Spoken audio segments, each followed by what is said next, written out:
Issue. স্টাইপেন্ডের issue আমরা গত 9/6/2023 আমরা স্টাইপেন্ড ইস্যুতে ট্রাইবাল ওয়েলফেয়ারের কাছে আমরা ডেপুটেশন দিই।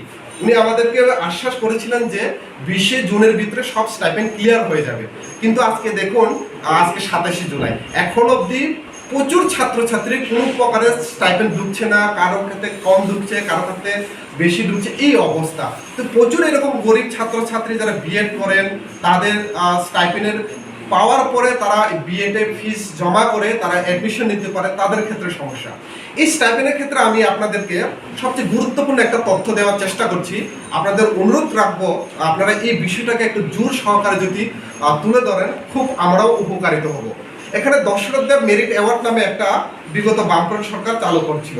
তো এই দশরথদেব মেরিট অ্যাওয়ার্ড 2018 পর থেকে, সরকার পরিবর্তনের পর থেকে এই মেরিট অ্যাওয়ার্ড শুধুমাত্র কাগজ কলমে রয়ে গেছে, কিন্তু এটা আমরা দেখিনি। যখন আমরা ওই দিন ডেপুটেশন দিতাম গেলাম যে এই মেরিট অ্যাওয়ার্ডের কি অবস্থা, এখানে লেখা আছে স্পষ্টভাবে, এটা আপনাদেরকে দেখাই।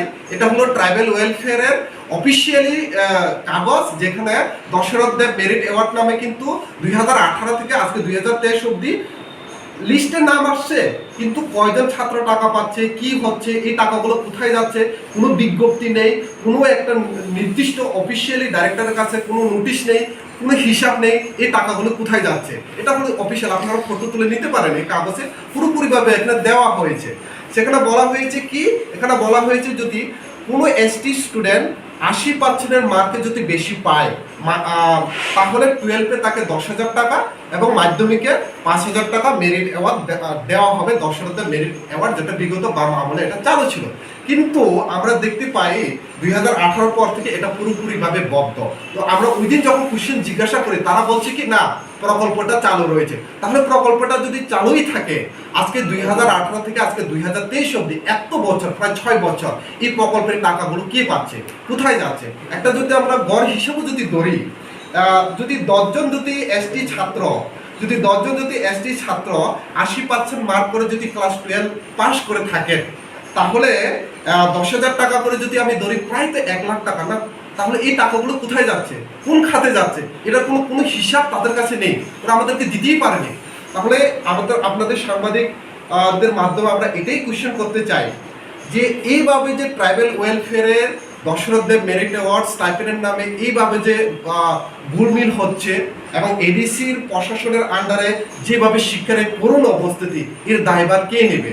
একদিকে এডিসি প্রশাসন বলছে রাজ্য সরকার আমাদেরকে টাকা দিচ্ছে না, আর একদিকে রাজ্য সরকার বলছে আমরা এডিসি প্রশাসনকে অর্থনীতি দিচ্ছি, কিন্তু তারা এদের হিসাব দেখাচ্ছে না। কিন্তু তাদের রাজ্য সরকার বা এডিসির অভিযোগ, পাল্টা অভিযোগের মাধ্যমে তো ছাত্রছাত্রীর ভবিষ্যৎ অন্ধকারের দিকে যাচ্ছে। তো তার জন্য কে দায় থাকবে? তো আপনাদের সমস্যাটা আপনারা বিশ্বাস করুন, কিন্তু আপনাদের ছাত্রছাত্রীর ভবিষ্যৎটা আপনার দেখতে হবে। তো আজকের এই সাংবাদিক সম্মেলনের মাধ্যমে এটাই আমরা বার্তা দিতে চাই। আগামী আগস্ট মাস আমাদের টিএসইউর ফাউন্ডেশন ডে, এই ফাউন্ডেশন ডেতে আমরা এর প্রতিবাদে আমরা মাঠে নামছি এবং এর প্রতিবাদে যেভাবে শিক্ষার বেসরকারীকরণ করা হচ্ছে এর প্রতিবাদে আমরা নামবো এবং আমরা প্রত্যেকটা ব্লকে হায়ার এডুকেশন ডিপার্টমেন্টে এর জন্য আমরা ডেপুটেশন করব। যেটা আমাদের মূল দাবি থাকবে যে ককব্রক এমএ যাতে চালু করা হয়। বর্তমানে এনডিবি ইউনিভার্সিটি, যেখানে ককব্রক এমএ পড়ার জন্য কোনো সুযোগ সুবিধা নেই। রাজ্য সরকার যেটা বলেছিল যে ডিস্টেন্সে এমএ প্রায় 4টা কলেজে চালু করবে, তো আমাদেরও এটা দাবি থাকবে। খুমলুং যেহেতু টিটিএডিসির একটা অন্যতম কলেজ, এখানেও যাতে এমএ যাতে ডিস্টেন্স চালু করা থাকে। তো বেসিক্যালি আমাদের আজকে সাংবাদিক সম্মেলনের এই দুইটা বিষয়ই সবচেয়ে গুরুত্বপূর্ণ বিষয় বলে আমি মনে করি। আপনাদের সামনে আলোচনা প্রস্তাবন করছি। যদি আপনাদের কোনো কিছু সেকেন্ডারি সিনিয়র বেসিক স্কুল নিয়ে প্রায় 200 শতাধিক স্কুল, যে জায়গাতে মাত্র একজন মাত্র শিক্ষক দিয়ে স্কুল পরিচালনা হচ্ছে। তাহলে আপনারা ভাবুন যে ত্রিপুরা রাজ্য সরকার এবং এডিসি প্রশাসন পুরোপুরিভাবে শিক্ষার ক্ষেত্রে যে ব্যর্থ, তার একটা চিত্র আমাদের সামনে উঠে এসেছে স্পষ্টভাবে। এটা আপনারা আমাদের টিটিএডিসির এডুকেশন ইএম ওনার মুখেরই কথা, উনি বলেছেন যে এরকম 160টার মতন স্কুল, 155 মতন স্কুল রয়েছে, যে স্কুলের মাত্র 10 জন ছাত্রছাত্রী আছে। তো 155-এর মধ্যে স্কুলের 10 জন ছাত্রছাত্রী। তো এবার ভাবুন, নিউ এডুকেশন পলিসির নিয়ম অনুযায়ী যদি যে স্কুলের ছাত্র সংখ্যা কম থাকে, 2-3টা স্কুলকে একত্রিত করে একটা স্কুল পরিণত করা হবে নিউ এডুকেশনের পলিসির নিয়ম অনুযায়ী। তাহলে 155টা আর কি 55 স্কুলে যদি 10 জন মাত্র ছাত্রছাত্রী থাকে, তাহলে কতগুলো আরো স্কুল বন্ধ হওয়ার সম্মুখীনে দাঁড়িয়ে রয়েছে। এটা অত্যন্ত দুর্ভাগ্যের বিষয় এবং অত্যন্ত বিপজ্জনক অবস্থা হয়ে দাঁড়িয়েছে আমাদের এডিসির শিক্ষার ব্যবস্থা। ওভারঅল যে একটা ধারণা তৈরি হয়েছে, প্রায় 900টা খানিকের মতন রাজ্য এবং এডিসি মিলে স্কুল বন্ধ হওয়ার কাতারে দাঁড়িয়েছে। তো আমরা বলতে চাই, এডিসি প্রশাসনের 44টা এরকম হোস্টেল রয়েছে, যে হোস্টেলগুলোতে কোনো হোস্টেলে ইলেকট্রিসিটি নেই, বেঞ্চ নেই, টেবিল নেই, কিন্তু এডিসি প্রশাসন পুরোপুরিভাবে নীরব। এই সম্পর্কে আমরা তাদের সঙ্গে কথা কি করে বলবো?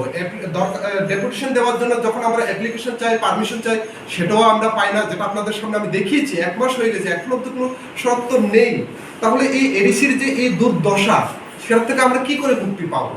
যে বিগত বামফ্রন্ট সরকার, যে সরকার চেয়েছিল যে প্রতি কিলোমিটার অন্তত একটা স্কুল প্রতিষ্ঠান করে এডিসি গরিব খেতে খাওয়া জমিয়া অংশের মানুষ, তাদের জন্য শিক্ষার একটা সুষ্ঠু ব্যবস্থা করে দিতে, কিন্তু বর্তমানে এই এডিসি প্রশাসন এবং রাজ্য সরকার দুটোটা মিলে পুরোপুরিভাবে টিটিএডিসির শিক্ষা ব্যবস্থার বেহাল দশা পরিণত করতে যাচ্ছে। টিটিএডিসির সবচেয়ে একটা অন্যতম স্কুল হচ্ছে খুম্পুই একাডেমি। আপনারা জানেন, এই খুম্পুই একাডেমি সুনামধর্মী একটা স্কুল টিটিএডিসির। এখানে আমরা কি দেখতে পেলাম, এই বছরে প্রায় 106 জনের মতন মাধ্যমিক এক্সামে বসেছিল। এখানের মধ্যে মাত্র 18 জন বা 18 জন মতন ছাত্ররা ফার্স্ট ডিভিশন পেয়ে পাস করলো। 50, যেটাকে আমি যদি পার্সেন্টেজে হিসাব করলে 54% সামথিং এরকম একটা হিসাবের মধ্যে দাঁড়ায়। তাহলে পাশের সংখ্যা কত দাঁড়ায়? 14 থেকে 15% মতন পাশের সংখ্যা দাঁড়ায়। টিটিএডিসির হেডকোয়ার্টার খুমলো, এটা খুম্পু একাডেমি স্কুল, যে স্কুল নাকি একটা সুনামধর্মী এডিসির স্কুল ছিল, কিন্তু সে স্কুলটাও আজকে এই অবস্থা। আমরা যদি ধরি জম্পুই দলার সুদৈন্য দেববর্মার স্কুল নামে যে স্কুল, সেই স্কুলের বেহাল অবস্থা, কোনো টিচার নেই, স্কুলে এমন একটা অবস্থা সেখানে হয়ে দাঁড়িয়েছে, যেটা বলা মানে খুব লজ্জাজনক ব্যাপার। আপনারা জানেন, বিদ্যাজ্যোতি প্রকল্প নামে আমরা আজকে প্রায় 1 বছর হয়ে যাচ্ছে বিদ্যাজ্যোতি প্রকল্পটা বাস্তবায়ন হওয়ার ফলে। আমাদের দেশের সম্মানীয় প্রধানমন্ত্রী যখন আস্তাবল ময়দানে এসে বিদ্যাজ্যোতি প্রকল্পের জন্য যখন 500 কোটি টাকা দিয়ে দেবেন, বিদ্যাজ্যোতি প্রকল্পের মাধ্যমে শিক্ষার প্রভূত উন্নতি হবে, যে সময় তিনি ভাষণবাজি করে তার হাত ধরে যখন উন্নতির দিকে ছোঁয়া লেগেছে বলে এরকম তারা বর্তমানে বিজেপি আইডেন্টি সরকার প্রচার করেছিল। কিন্তু কোন কোন স্কুলগুলোকে বিদ্যাজ্যোতির আওতায় আনা হয়েছে সেটাকেও কিন্তু আমার দেখার বিষয়। উমাকান্ত স্কুলকে ধরুন আপনি, বজ্জুং স্কুলকে ধরুন আপনি, টিটিএডিসির সুদীন্দ্র দেববর্মা, তারপরে খুম্পু একাডেমি স্কুলগুলো, এই স্কুলগুলো তো অলরেডি বামফ্রন্টের আমলে পরিকাঠামোর দিক দিকে উন্নতি। সেই উন্নতিগুলোতে আপনি আবার সেখানে উন্নতি করবট, উন্নতির নামে টাকা তো ধার্য করা হয়েছে, কিন্তু কোনো ধরনের উন্নতি তো সেখানে হয়নি। তাহলে সেটা হলো বাস্তব, যে 500 কোটি টাকার যে প্রধানমন্ত্রীর হাত ধরে বিদ্যাজ্যোতি প্রকল্পের নামে করা হয়েছিল, আজকের এই উন্নতি কোথায় গেল, সেটা আমাদের কোশ্চেন। আজকে টিএসইউ এই কোশ্চেনটা আপনাদের মাধ্যমে আমরা রাজ্য সরকারকে জিজ্ঞাসা করতে চাই, যে আপনারা আস্থা বলে এরকম বিদ্যাজ্যোতি প্রকল্পের নামে এত কোটি কোটি টাকার স্বপ্ন দেখিয়েছেন, সেগুলো কোথায় গেল? আরেকটা বিষয়, সবাইকে টিএসইউ কেন্দ্রীয় কমিটির পক্ষ থেকে আপনাদেরকে ধন্যবাদ। আমাদের সাংবাদিক সম্মেলনে আহ্বানে আপনারা সাড়া দিয়ে উপস্থিত হয়েছেন। আজকে 2টা গুরুত্বপূর্ণ বিষয়, এই 2টা গুরুত্বপূর্ণ বিষয় আপনাদের সামনে আমি উত্থাপন করে আজকে সাংবাদিক সম্মেলনে ডেকেছি। প্রথম হলো শিক্ষার বেহাল অবস্থা রাজ্য এবং এডিসি। বিশেষ করে যেহেতু আমরা ট্রাইবাল স্টুডেন্ট ইউনিয়ন টিএসইউ উপজাতির স্বার্থ এবং রাজ্যের সাথে সকল অংশের মানুষের সাথে এই ছাত্র সংগঠনটা কাজ করে থাকে, তারপরেও আমরা একটু যেহেতু বাড়তিভাবে আমাদের উপজাতি ছাত্রছাত্রীরা যারা রয়েছেন তাদের সুবিধা অসুবিধা নিয়ে আমরা যেহেতু আমাদের সংগ্রাম চালাই, তো সেক্ষেত্রে এডিসির যে শিক্ষার বেহাল অবস্থা এটাকে, এবং বিগত অনেক দিন ধরে স্টাইপেন্ড যে একটা ইস্যু সমস্যা, এটা আমাদের ত্রিপুরা রাজ্যের খুব একটা গুরুত্বপূর্ণ সমস্যা হয়ে দাঁড়িয়েছে। 2টা ইস্যু নিয়ে আলোচনা করব। প্রথমটা হলো, আমার হাতে আপনারা দেখতে পাচ্ছেন, এটা হলো আমরা টিটিএডিসির সিএম এর রেসপেক্টেড সিএম পূর্ণচন্দ্র জমাতিয়ার কাছে আমরা পারমিশন চেয়ে একটা লেটার লিখেছিলাম। এটা 1/7/2023 এই মাসে আজকে হলো আপনার 27 তারিখ, প্রায় 1 মাসের কাছাকাছি হয়ে গেছে। আমরা পিওর কাছে পারমিশন লেটার চেয়েছিলাম যে একটা অ্যাপ্লিকেশন বা আমরা ডেপুটেশনে মিলিত হবো এই মর্মে তার কাছে চেয়েছিলাম। কিন্তু আজকে 1 মাস হয়ে গেল, এখন অবধি আমাদের টিএসইউর একটা প্রতিনিধি দলের সঙ্গে দেখা করার মতন একটা স্কোপ বা সুযোগ বা সময় তাদের কাছে হয়নি, বা এখন অবধি বারবার আমরা যাওয়া সত্ত্বেও কোনো ধরনের তাদের কাছ থেকে আমরা সত্তর এখন অবধি পাইনি। তার কারণে আজকে বাধ্য হয়ে আমরা এই সাংবাদিক সম্মেলন করতে হচ্ছে টিএসইউকে। আপনারা জানেন রাজ্যের শিক্ষার কি বেহাল অবস্থা। কিছুদিন আগেই একটা বাজেট অধিবেশন সেকশন গিয়েছিল যে শিক্ষাবর্ষের জন্য বিগত 25 বছরের বামফ্রন্ট আমলে ত্রিপুরা রাজ্যে যে শিক্ষার একটা অগ্রগতি বয়ে এনেছিল, পুরো ভারতবর্ষের একটা নজির সৃষ্টি করেছিল, এই শিক্ষা ব্যবস্থাকে বিগত 6 বছরে পুরোপুরিভাবে ধূলিসাৎ করে দিয়েছে। আমরা যদি দেখি 2017-18 যে সময় বামফ্রন্ট সরকারের আমলে 21.23 সামথিং শিক্ষার জন্য বাজেট ছিল। 2022 এবং 23 বর্ষে এটা এসে দাঁড়ায় 18.48%। 2023 এবং 24-এ এটা আরো কমে দাঁড়ায় 17.86 সামথিং এরকম। তো এটা হলো রাজ্যের যে শিক্ষার অবস্থা, যে বাজেট বিধানসভাতে আনা হয়েছিল। কিন্তু এই পুরো রাজ্যের রাজ্যের যে শিক্ষা ব্যবস্থার দুরবস্থা তো রয়েছে, এর থেকেও সবচেয়ে খারাপ অবস্থা আমরা টিটিএডিসির শিক্ষার বেহাল অবস্থা।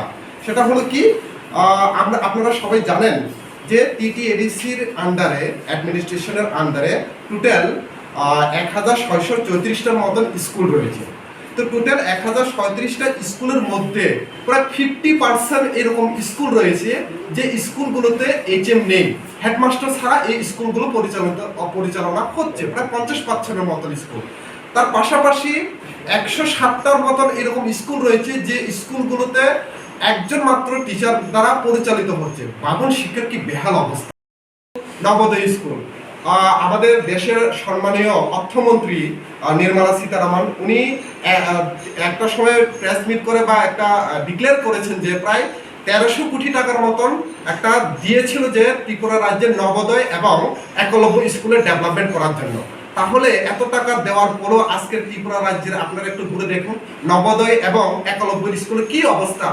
এদিকে আপনি জম্পুই জেলা সাব ডিভিশনের গিয়ে দেখুন গোলাঘাটির যেখানে একটা স্কুল রয়েছে, স্কুলের কি বেহাল অবস্থা। এখন অবধি এখানে কোনো ধরনের শুধু বিল্ডিংই তৈরি করে রাখা হয়েছে, কোনো ধরনের কিচ্ছু হয়নি। তো এই যে বেহাল অবস্থা, সেটা নিয়ে আজকে আপনাদের সামনে আমাদের আলোচনা। আর বিদ্যাজ্যোতি প্রকল্পের নামে কি হচ্ছে, কারো কাছ থেকে স্কুল ডেভেলপমেন্ট ফিসের নামে 1500 টাকা 1000 টাকা এভাবে নেওয়া হচ্ছে।